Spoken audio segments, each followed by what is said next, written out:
সুন্দর সুফলা শস্য শ্যামলা আমাদের বাংলাদেশ। শ্রোতা, আপনারা দেখেছেন এএনবি চ্যানেল বাংলা টিভির একটি বিশেষ প্রতিবেদন। আমরা কখনো জানতাম না পাট খড়ি দিয়ে কম্পিউটারের কালি সহ উন্নত মানের প্রসাধনী সামগ্রী ও টুথপেস্ট ব্রাশ তৈরি হয়। পাটের আঁশ দিয়ে তৈরি হচ্ছে উন্নত মানের কার্পেট এবং গার্মেন্টস ফ্যাক্টরিতে পাটের আঁশ ব্যবহার শুরু হয়েছে। বাংলাদেশ পাট গবেষণা ইনস্টিটিউটের ডিজি আব্দুল আওয়াল তালুকদার নালিতাবাড়ির মাটির সন্তান। প্রিয় দর্শক শ্রোতা, আপনারা জানেন নালিতাবাড়িতে এক সময় কৃষকের প্রধান ফসল ছিল নাল্লা অর্থাৎ পাট। পাট চাষের উর্বর জমি নালিতাবাড়ি। কালের বিবর্তে কৃষি বিপ্লবে বিভিন্ন উন্নত জাতের ধান উদ্ভাবনের ফলে সাধারণ কৃষক ধান চাষে আগ্রহশীল হয়ে ওঠে। একজন কৃষক পাট চাষি মোহাম্মদ আলী। পাটকে বলা হতো সোনালী হাট, অর্থাৎ এই পাট দিয়ে কিন্তু দেশের প্রধান অর্থকরী ফসল উৎপাদন হতো পাট থেকে। কিন্তু বিগত দিন এরশাদ এবং বিএনপির আমলে দেখা গেছে যে এই পাটটা বিভিন্ন মিডিয়ায় প্রচার হচ্ছে যে পাট চাষ নয়, সেটা হলো সোনালী হাট নয়, সেটা হলো কৃষকের গলায় ফাঁস। সোনালী হাট থেকে গেছিল কৃষকের গলায় ফাঁস, কারণ পুলিশ দিনে বাজার সময় ডাক্তার ছিল, পাটের কোনো মান ছিল না। কিন্তু বর্তমান প্রধানমন্ত্রী বঙ্গবন্ধু কন্যা প্রধানমন্ত্রী শেখ হাসিনা যখন এই দেশ আবার ক্ষমতায় আসে, তখন থেকেই এই কৃষক নিয়ে এবং পাট নিয়ে চিন্তা লাগাতে থাকে। এবং বর্তমানে পাটের বাজার ভালো, তাহলে পাটের সেই অতীত দিনটা আবার ফিরিয়ে আনতে হবে।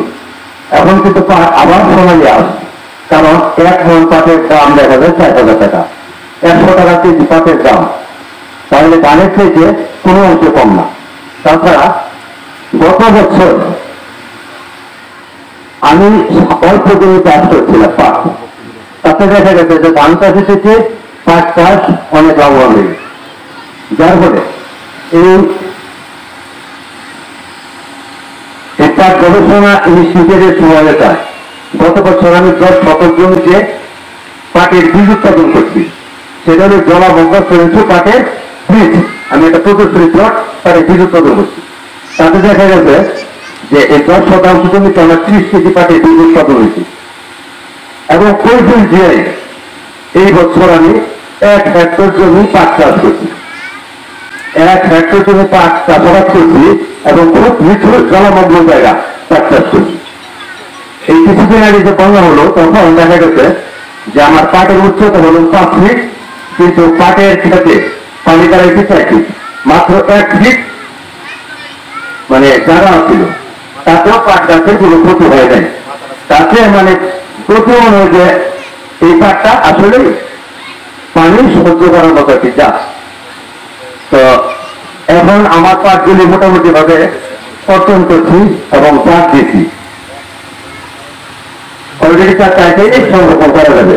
তাহলে যে এই পাট আমরা আসলে ভাগ্যবান। আমি বিশেষভাবে ধন্যবাদ দিতে চাই যে আজকে সভার সভাপতি কৃষিবিদ ডক্টর মোহাম্মদ আব্দুল আওয়াল স্যারকে, যে নালিতাবাড়ি থানার মধ্যে 8 জন কৃষক, সেটা আমরা কালা তোমার এবং পানি হাতে মিলে কিন্তু আমরা 8 জন কৃষক আমরা এই পাটের প্রদর্শনী প্রস্তাব পাইছি। আর বিশেষভাবে আরেকটু ধন্যবাদ দিতে চাইছি যে আমার মনে হয় যে ওনার সহযোগিতা ছাড়া কিন্তু আসলে আমাদের অঞ্চলে এই প্রচেষ্টা আছে নাই। ব্যক্তিবর্গ সবাইকে আমরা আমাদের মাতৃবর্ষের পক্ষ থেকে আমরা আন্তরিক ধন্যবাদ এবং কৃতজ্ঞতা প্রকাশ করছি। সেই সাথে কৃতজ্ঞতা প্রকাশ করছি মিডিয়া কর্মী যারা এসেছেন, প্রেস ক্লাবের সহসভাপতি লাল মাহমুদ ভাই সহ সহসভাপতি সাইদুল ইসলাম ভাই। নালিতাবাড়ির নামের সাথে এই পাটের একটা সম্পর্ক রয়েছে, যে আমরা সেই প্রেক্ষিতে বলতে চাই, যেহেতু মহাপরিচালক সাহেব আমাদের এই মাটির সন্তান, আর এই মাটির সাথে নালিতাবাড়ির নামকরণের সাথে পাটের সাথে একটা সম্পর্ক রেখে নিবিড় ভাবে, যে নালিতাবাড়িতে এক সময় প্রচুর নাইলা নামে এই পাট চাষ হতো। সেই নাইলা থেকে নালিতাবাড়ি নামকরণের উৎপত্তি করেছে। সেই নালিতাবাড়ির মাটির সন্তান, কৃতি সন্তান নালিতাবাড়ির পাট গবেষণা ইনস্টিটিউটের মহাপরিচালক ডক্টর আব্দুল আওয়াল তালুকদার, যিনি নালিতাবাড়ি মাটির সন্তান, তিনি সারা বাংলাদেশে আমরা ইতিমধ্যেই বিভিন্ন পত্রপত্রিকা মিডিয়াতে লক্ষ্য করেছি তিনি সারা বাংলাদেশ মহাপরিচালক হওয়ার পর ছুটে বেড়াচ্ছেন সোনালী আঁশের ঐতিহ্য ফিরিয়ে আনতে। তিনি ইতিমধ্যে জামালপুর, কিশোরগঞ্জ বিভিন্ন জায়গায় যতদূর দেখেছি কেনাব জাতীয় পাটকে চাষের উপযোগী করে বিশাল ভূমিকা রাখছেন সারা বাংলাদেশ।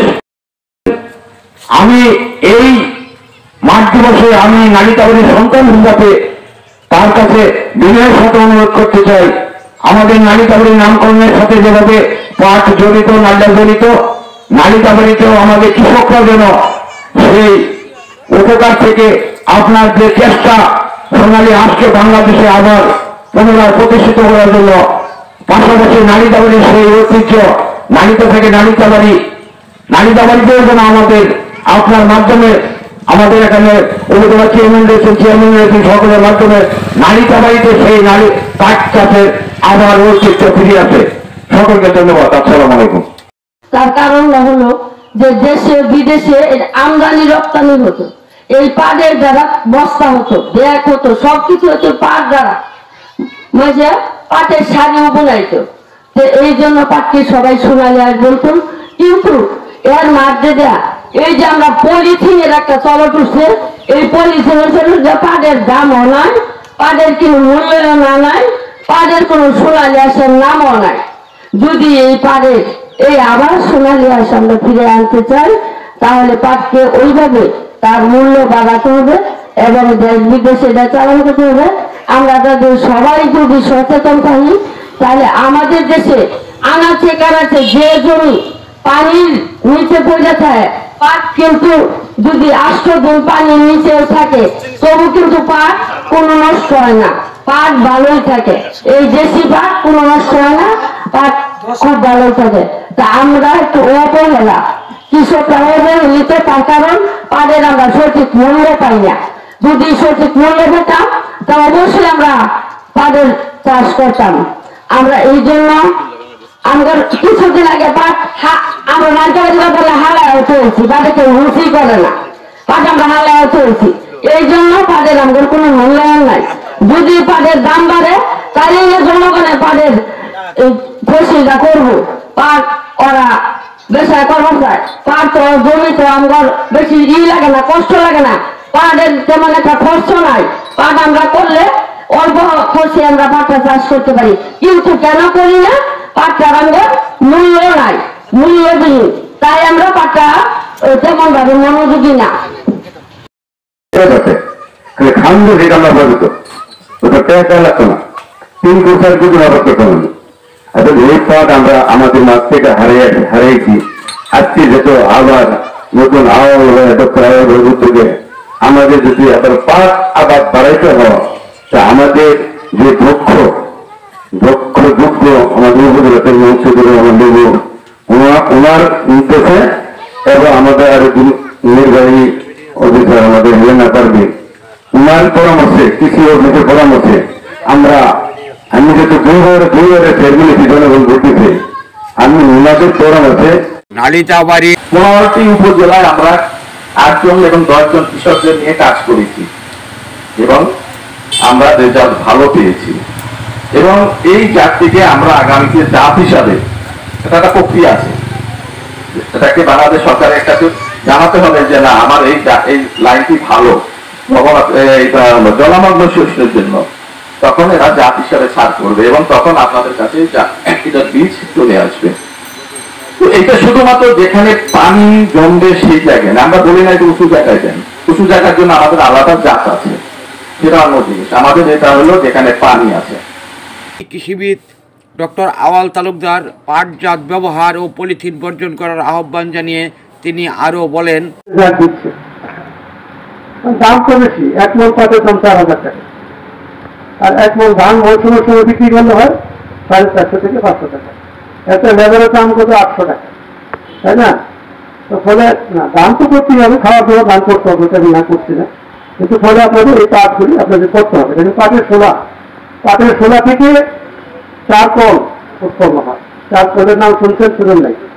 পাটের সোলা পুড়িয়ে চারকোল করতে হয়। এটা চারকোল দিয়ে আমরা টুথপেস্ট বানাই, চারকোল দিয়ে আমরা পেস্ট বানাই, মেয়েরা যে কসমেটিক দেয় এটাও বানাই, এটা আমরা বানাই না। কম্পিউটারের কালি বানাই, হ্যাঁ, কম্পিউটারের কালি যেটা আমরা করি এটা কিন্তু পাটের দিয়ে, পাটের সোলা দিয়ে। আমরা কি করি, আমরা 80 থেকে 100 টাকা কেজি বিক্রি করি পাট সোলা চায়নাতে। চায়নার ওই কালি আমাদের কাছে বিক্রি করে 250 গ্রামের দাম 1200 টাকা।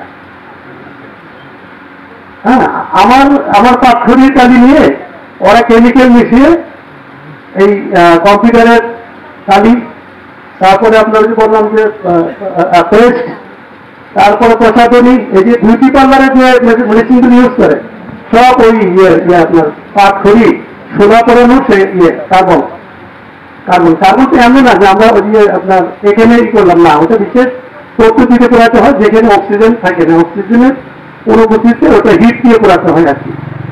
এর বহু প্রভাব হয়েছে। বাংলাদেশে গত বছর $1 বিলিয়ন, 10 লক্ষে 1 মিলিয়ন, তারপরে আবার 10 বিলিয়নে $1 বিলিয়ন পাট এক্সপোর্ট করেছে সরকার, যার মধ্যে টোটাল এক্সপোর্টের 5%। পাটের কার্পেট, আমরা মসজিদে কার্পেট করি, দেখে কার্পেটগুলি আছে পাটে, মসজিদে আমরা যে চট তৈরি করি কার্পেট, উন্নত ধরনের কার্পেট। আর এখানে এই পাটের সাথে কটন মিক্স করে, তোলার এই পাট মিক্স করে সুন্দর করে, এবং গার্মেন্টসে কিন্তু ব্যবহৃত হচ্ছে। এখানে পাটের ব্যবহার বহুবিধ। আরেকটা বিষয়, আরেকটা ইম্পর্টেন্ট বিষয়, যেটা হলো যে 1 হেক্টর মানে 2.5 একর, আমরা তো 100% বলি 1 একর, 2.5 একর জমি যদি আপনি পাট করেন তাহলে সেখান থেকে 15 টন কার্বন ডাইঅক্সাইড পাটে গ্রহণ করে, যেটা আমাদের জন্য ক্ষতিকর। 15 টন। আর পাট 11 টন অক্সিজেন আপনার পরিবেশে ছেড়ে দেয়, বাতাসে ছেড়ে দেয়, যে অক্সিজেনটা আমরা গ্রহণ করি। ফলে পাট হলো জলবান্ধব, পরিবেশ বান্ধব। এই একটা খুব ইম্পর্টেন্ট, যেখানে এটা কিন্তু জাতীয়করণ করা হয়েছিল। যার জন্য সরকার এসে 2002 সালে ওই আদমজীকরণ বন্ধ করে দিয়েছে, বিদেশে বিশ্বব্যাংকের চক্রান্তে। পাটের ব্যবহার ওই যে বলেছে একটু আগে, পলিথিনের ব্যবহারের কারণে বাড়ার কারণে এটা হচ্ছে আন্তর্জাতিক রাজনীতি। তো ফলে পাটকে আমাদের ব্যবহার করতে হবে। আপনি যে বাজারের থলি যেখানেই যান পাটের ব্যবহার করতে হবে। সরকারও চাচ্ছে পলিথিন বর্জন করুন, এটা বলাও থাকে জীবন হয়েছে, পলিথিন পরিবেশ বান্ধব না। আপনি একটা পলিথিন মাটির নিচে রেখেছেন, 100 বছরও পলিথিন পুষবে না।